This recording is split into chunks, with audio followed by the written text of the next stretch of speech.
읽어요. 시작. 여호와를 바라고 그 돌을 지키라. 그리하면 너희를 땅을 차지하게 하시라. 땅이 이끌어질 때 내가 목도하리로다. 오늘 10편 37편 말씀에서는 다윗이 땅에 대한 것들을 강조합니다. 그래서 땅에 대한 의미를 좀 공부하고 오늘 성경물은 마치려고 합니다. 시인이 다윗이 땅에 대해서 강조하는 구절이 아까 읽었던 구절, 그 다음에 몇 절이었죠? 11절. 그 다음에 몇 절이었습니까? 29절. 예? 29절. 그 다음에 몇 절입니까? 34절. 그래서, 그러면 왜 다윗이 땅에 대한 이야기를 하는지를 우리가 먼저 살펴볼 필요가 있겠죠. 자, 9절 말씀을 보시죠. 대적 행악하는 자는 끊어질 것이나 여호와를 기대하는 자는 땅을 차지하리로다 되어 있습니다. 제가 시편을 강의할 때에 다윗의 대적을 살펴보는데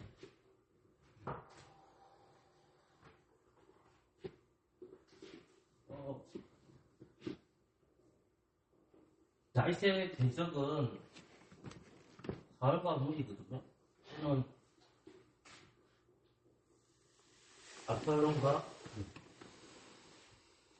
그래서 다윗은 원인이죠. 이쪽은 암내입니다. 또 나누면 이쪽에서는 여인의 우선이죠. 이쪽은 뱀의 우선. 그럼 제가 왜 자꾸 강조하냐면 이 뱀의 우선에 대한 설명이 어디 나왔죠? 그것이 창세기 3장 15절이죠. 그 시간의 흐름 속에서 창세기 3장 15절에 보면 하나님께서는 뱀에게 내린 저주가 있는데 여인의 우선과 뱀의 우선이 서로 어떤 관계죠? 좋은 관계 아니죠? 원수죠, 원수. 원수란 말입니다. 그럼 세월이 많이 흘렀습니다. 세월이 흘렀는데 이제 다윗의 시대가 온 겁니다. 다윗의 시대가 왔는데 이 다윗의 시대 앞에 누가 앞에 먼저 오죠? 그게 누구냐면 사울의 시대죠. 이 사울의 시대는 인간이 의도한 시대입니다. 왜냐하면 열방에 있는 왕들을 원하기 때문에 하나님께서는 사울이라는 왕을 세우셨죠. 그런데 이 사울이 하나님 보기에 말씀대로 순종하지 않습니다. 그러니까 이제 당연히 누구를 핍박하냐면 사울이 다윗에게 자리를 양복하지 않으니까 어떻게 했냐면 사울이 다윗을 자꾸만 지배하려고 하거든요. 근데 이제 다윗이 왕이 되었을 때의 대적이 뭐냐면 압살롬입니다. 압살롬은 다윗의 누구죠? 아들입니다. 아들. 그러니까 이 대적들의 공통점은 뭐냐면 다윗 하나님께 세우신 왕이란 말이에요. 또 말하면 메시아, 기름 부은 것. 그러니까 시간의 흐름 속에서 이 말씀을 잊어버리면 안 돼요. 우리가 성경을 읽을 때 자꾸만 여기 문맥의 37장을 보면서도 7장 보면서도 여기만 집중해서는 안 되고 이 다윗이 10편 37편을 기록하셨을 때에 뱀의 우선과 여인의 우선이 같이 공존하고 있는 겁니다. 근데 공존하고 있는데 지금 특별히 언급되는 것이 뭐냐면 구절에서는 땅에 대해서 언급하는 거죠. 근데 어떤 사람은 땅을 차지하고 어떤 사람은 땅을 못 차지한다고 얘기하는 거예요. 그러니까 땅이라는 것이 굉장히 중요한 의미로 다가오고 있죠. 그런데 이 땅에 대한 직접적인 약속은 언제 주어질까? 물론 장책상으로 나오겠지만 장책 3장에도 나오겠지만은 직접적으로 땅에 대한 약속이 주어진다는 것은 누구에게 주는 약속이죠? 그게 아브라함입니다. 그러니까 계속 이제 이런 습관을 가져야 되죠. 그러면 아브라함이 주시는 약속이 창세기 12장에 언급되어 있단 말입니다. 1절부터 3절까지. 그러면 아브라함은 족장이에요, 족장이. 당연히 아브라함은 족장이잖아요. 그러면 아브라함이 있고, 그건 또 누가 있죠? 족장들이 이삭이 있고, 그건 누가 있어요? 야곱이죠. 요셉은 아닙니다, 여러분. 잘하세요? 집중하세요. 이렇게 누가 아브라함, 이삭, 야곱이에요. 그러니까 하나님께서는 족장들에게 주신 약속이 중간에 끊어지지 않아요. 그래서 하나님께서는 약속의 땅에 대한 약속을 하죠. 근데 결국 그 약속의 땅이 어디입니까, 거기가? 하나님 주신 가나안 땅입니다. 가나안 땅. 그러면 이 가나안 땅에 대해서 완전하게 이루어야 될 사람이 누구냐면 다윗과 솔로몬의 시대 때에 하나님께 주신 그 약속의 땅이 이루어집니다. 다 이루어진 건 아니지만. 근데 다윗이 왕이 됐어요. 땅이 됐어요. 근데 하나님 주신 그 약속의 땅을 누가 얻을 수 있냐 할 때에 구절 말씀 보면 이렇게 되어 있잖아요. 대적 뭐 됐죠? 생각하는 자는 어디다? 끊어질 것이나 여호와를 기대하는 자는 땅을 찾아오는 데 있잖아요. 그러면 이 행악하는 자는 누구예요? 아까 내가 말했듯이 사울왕이 압살롬의 무리죠.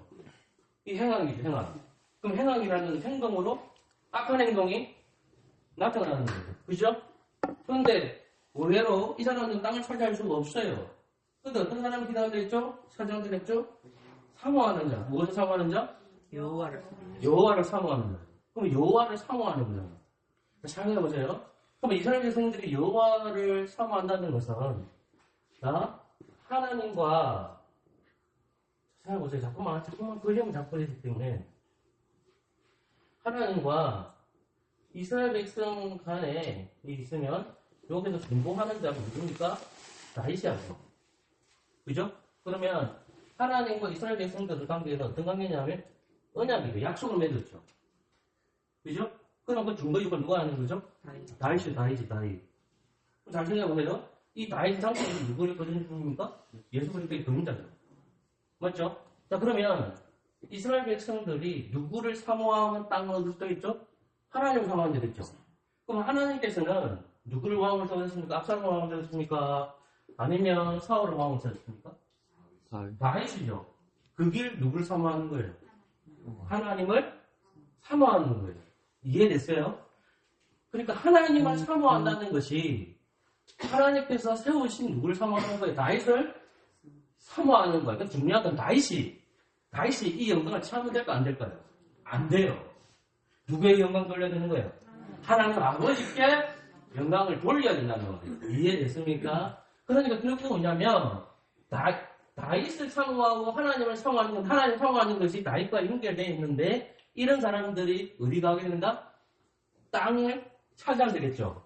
땅을 차지한다는 것은 말의 표현하면 무슨 의미일까요? 구원받는다는 말이에요. 이해됐어요? 땅을 차지한다는 무슨 말이라고요? 구원받는다는 말. 근데 땅을 차지 못하는 사람들은 그 땅에서 튕겨나는 거죠. 왜? 누구를 왕으로 섬기지 않았기 때문에. 다윗을 왕으로 섬기지 않았기 때문에 그 자들은 땅에서 어떻게 된다? 끊어지게 됐다. 이 말이 구원에서 제외된다. 이 말입니다. 이해됐습니까? 제 말이? 거기 땅에 대한 개념이에요. 그러면 그 사모하는 자가 나왔지만 혼자 읽었던 11절의 말씀을 보면 또 다른 구절이 나와요.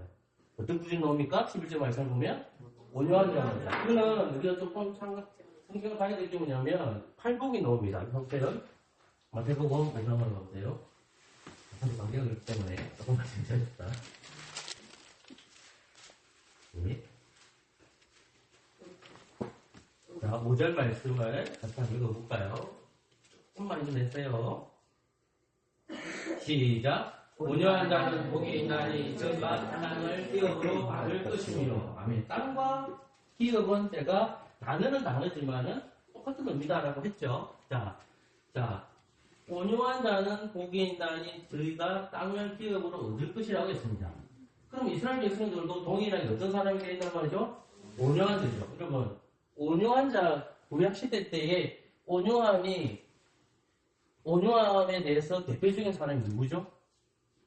구약시대 때 가장 대표적인 사람? 다윗 앞시대에 있었어요. 누굴까요? 누구? 모세. 찾아보세요. 그걸 나옵니다. 모세는 온유한 자입니다. 근데 모세가 온유한 자인데 이 사람 성격이 어때요? 한성격하죠?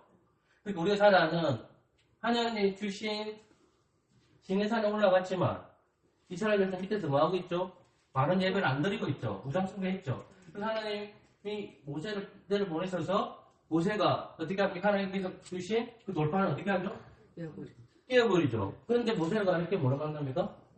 온유한 자라고 합니다. 그럼 온유한 자라는 건 어떻게 이해를 해야 돼요? 해학자가 다르죠. 이 밑에 사람 해학자잖아. 해학자죠? 그러면 모세는 온유한 자예요. 의인의 의인. 그 온유한 자라는 것은 하나님 말씀대로 살아가지 않은 사람들한테 어떻게 해야 돼요? 맞서 싸운다는 거야. 그러면 맞서 싸우는 잘 보십시오. 온유한 자가 있을 때 지금 압살롬과 사울의 무리들은 누가 왕이 아니라는 걸 자꾸 얘기해요. 지가 왕이라고 얘기하죠. 서로 지가 왕이라고 하죠. 그래서 이단 일시키잖아요. 뱀의 우선이 되어서. 누가 왕이 아니라고 합니까? 다윗을 왕이라 안 하죠. 그러면 이때 이스라엘 백성들은 어떻게 해야 돼요? 당신 나의 말이 맞네요. 그 사람들은 뭐예요? 헤어졌어요. 온전한 자가 아니라. 그럼 어떻게 해야 다윗과 같이 뭘 해야 돼, 지금? 맞서 싸워야 돼.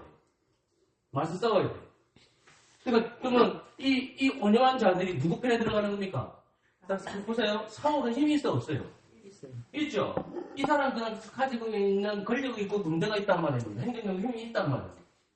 그런데 지금 하나님 세우신 의인 다윗은 그런 힘과 능력이 없어요. 단지 이름 보면 받은 거야.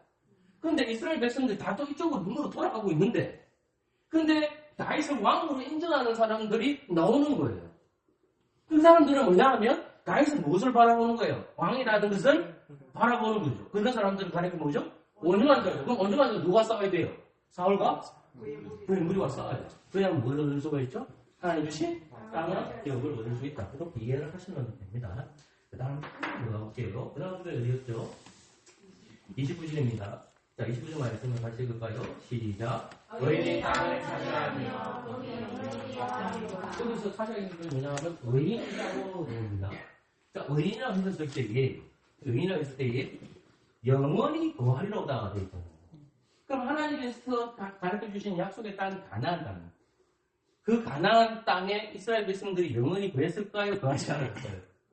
영원히 거하지 못했죠. 왜? 그들이 뭐가 됐을까요? 온유한 자가 되지 못했기 때문이죠. 그럼 이 말씀은 궁극적으로 그리스도와 연결시켜 봐야 됩니다. 자, 그러면 보십시오. 하나님 주신 땅 안에는 누구만 들어가 있다는 말입니까? 의인만 들어가 있죠. 땅을 차지했기 때문에 영원히 거하죠. 그러면 이 의인이라는 것은 누가 의인이 되어 주셔야 되지? 물론 다윗도 맞겠지만은 다윗도 이런 약한성을 가지고 있잖아요. 그러니까 예수님이 오셔서 우리에게 어떤 것 중에 영원히 멸망하지 않는 뭐예요? 의인이 되어 주셔야 된다고 해요. 자, 고린도전서 3장으로 보십시오. 이 부분을 한번 맞을게요. 강력들도 잘 안 나와요.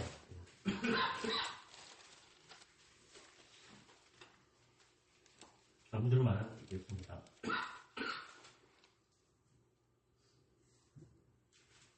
16절 말씀입니다. 다시 볼까요? 시작. 너희가 하나님의 성령이 없다. 하나님의 성령이 너희 안에 거하시는 것을 알지 못하느냐. 있습니다.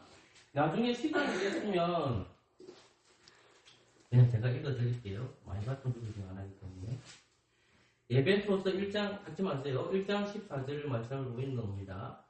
이는 우리의 기업의 보정이 되사 그 얻으신 것을 추적하시고 그 영광을 찬미하게 하려 하심이라. 아멘. 겠습니다.